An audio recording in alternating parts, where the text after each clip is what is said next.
কুল ইয়া আইয়ুহাল কাফিরুন।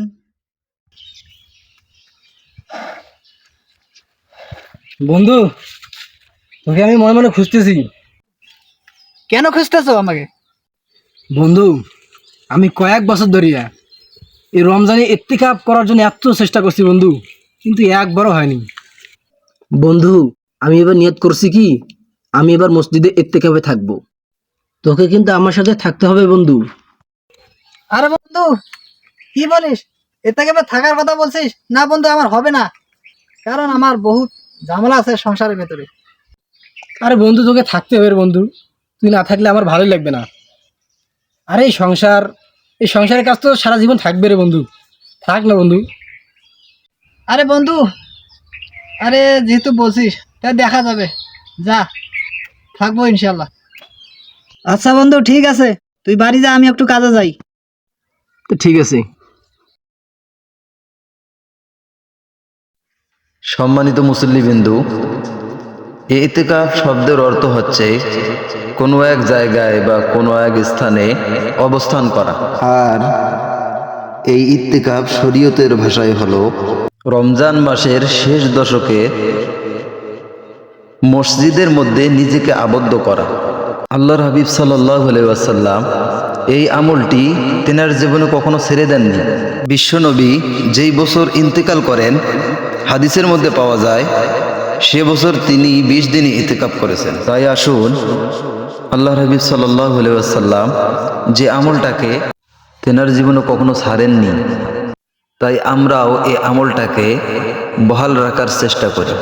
মসজিদের মধ্যে এই ইতিকাফে বসার জন্য তারা তাদের নিজেদের স্থান বানিয়ে নিতেছে।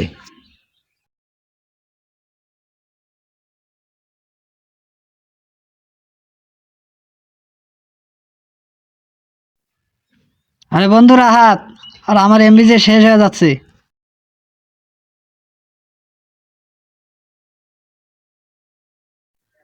ইস ডে, এখনো 5 দিন আছে, মোবাইলের এমবিও ফুরিয়ে গেল। হ্যাঁ বন্ধু, তোর হটস্পট চালু কর। আমার আর 5 MB আছে, হটস্পট দেওয়া যাবে না। আহারে, এখনো 5 দিন আছে, এই 5 দিন আমি কিভাবে কাটাবো? ফেসবুকটা আমি কিভাবে চালাবো? আরে কি খবর? ভারত কি মার্কেট টার্গেট করা হয়েছে না নাই হয়? হ্যাঁ, আরে ধান ক্ষেতের কি অবস্থা? ধান ক্ষেতে পানি আছে না নাই? ভুট্টা ক্ষেতের কি অবস্থা? ভুট্টা ক্ষেতটা দেখি আইসেন। আমার এখান থেকে বেড়াইতে এখনো 5 দিন সময় লাগবে। বাড়িতে ক্ষেত খামারগুলো দেখি রাখেন। ঠিক আছে, রাইখে দিলাম। আহারে, আমার লাইফেও এরকম জায়গায় থাকি নাই। এটা বন্দি অবস্থায় কি থাকা যায়? দেখি তো বাইরের পরিবেশটা কেমন। আহারে, বাইরে তো অনেক মেঘ লাগাইছে।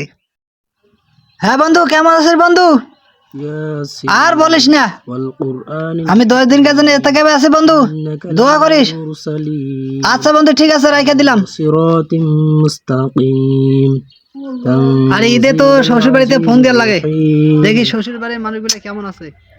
ঈদে তারা এরা আমাকে কি শুরু সাপোর্ট করছে? করবে, তাদের সাথে কথা না বললে হয়? ইত্তেকাফ করতেছে না কি শুরু করছে? এ ভাই, একটু শুনুন তো। হ্যাঁ ভাই। হে ভাই, ইত্তেকাফ হচ্ছে একটা গুরুত্বপূর্ণ আমল, হয়তো তুমি জানো না। তুমি ইত্তেকাফে এসব কি শুরু করছো? তুমি জানো না ইত্তেকাফে প্রয়োজনীয় বিষয় ছাড়া কোনো অপ্রয়োজনীয় কাজ করা যাবে না। আমি যেদিন থেকে আসি দেখতেছি তুমি মোবাইল টিপতেছো আর ফেসবুক চালাচ্ছ, একে অপরের ঝগড়া করতেছো। মানুষ ইত্তেকাফে এগুলো কাজ করে নাকি? ইত্তেকাফে এসব কাজ করা যাবে না ভাই। এটা নবী করিম সাল্লাল্লাহু আলাইহি সাল্লামের একটি গুরুত্বপূর্ণ আমল। তুমি কোনো তসবিহ না পড়তেছো, কোনো আমল না করতেছো, তুমি চুপ করে বসে থাকো। তুমি তো এই জায়গায় বসে বর্তমান যে দুনিয়ার অবস্থা, যে ফিতনা ফাসাদ, এগুলো থেকে বেঁচে আছেন, এটাই তো অনেক।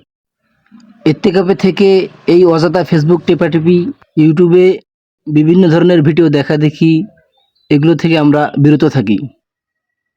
বুঝতে পারছো আমার কথা? ভাই, আমি তো এগুলো জানি না ভাই। ইনশাআল্লাহ আমি নেক্সট টাইমে এই সমস্ত কাজ বর্জন করব। আসসালামু আলাইকুম রহমতুল্লাহ। ইত্তেকাব নিঃসন্দেহে রসুল সাল্লাল্লাহু আলাইহি সাল্লামের একটি গুরুত্বপূর্ণ ও ফজিলতময় আমল। অবশ্যই আমরা ইত্তেকাবে থাকা অবস্থায় অপ্রয়োজনীয় কাজ বর্জন করি।